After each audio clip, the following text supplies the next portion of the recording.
So we are in part 5 talking about early Christianity, and we've been talking about the idea of women in the early church and this idea of the fact that women have to become men first, and that Paul says, there's neither male nor female, and, we have this idea of the story of Paul and Thecla that's identified as a forgery because it fundamentally goes against the dominant paradigm of this paterfamilias model.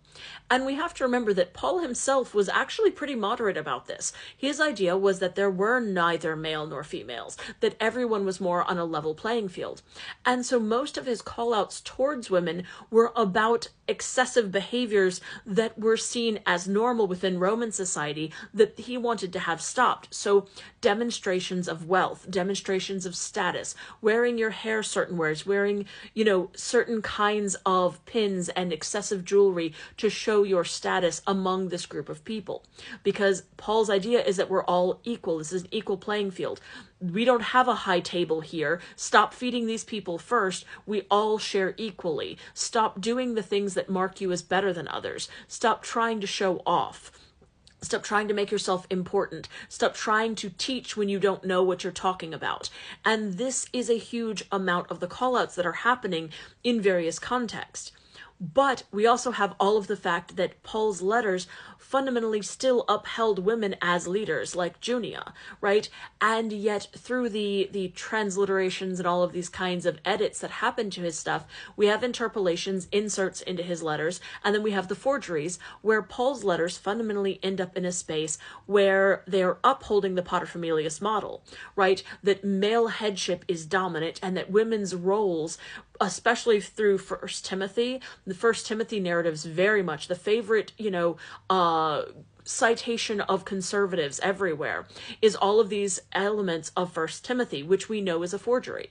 First Timothy is a forgery, and fundamentally there's interpolations within the letters we know Paul wrote that put the idea of male headship forth, and very often throughout the history of the Bible had Junia's name and other feminine names of the people who worked with Paul switched over to masculine forms so that they fundamentally were not marked as women.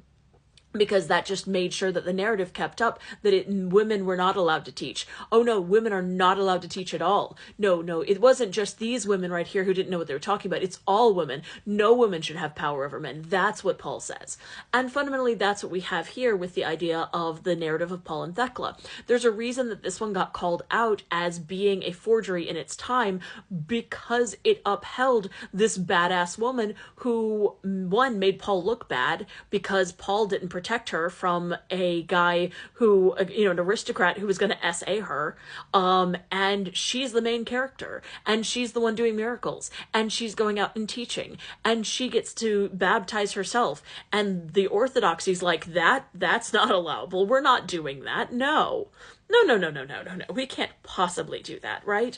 And so there's a political reason why this particular book was targeted and found to be a forgery in its own time. Because even if it was written as a fiction, the fiction was becoming so popular, it was adding into a narrative that was empowering women to see themselves as potentially leaders.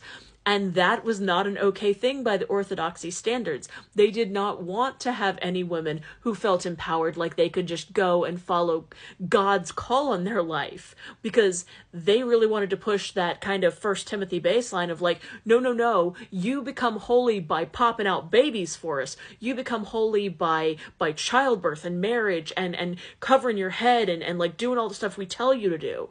That's how you're holy. You're not holy by doing the stuff we do. No. You can't possibly teach. This means you're not allowed to speak here. This means you can't speak and even ask questions. You're going to go home and ask your husband, right? And that's where a lot of these narratives come from. This kind of idea of they are so threatened by the idea of women being empowered that even something that was written as a fiction had to be declared a forgery in its time, because so many people found it compelling to have a main character woman who was actually spiritually driven.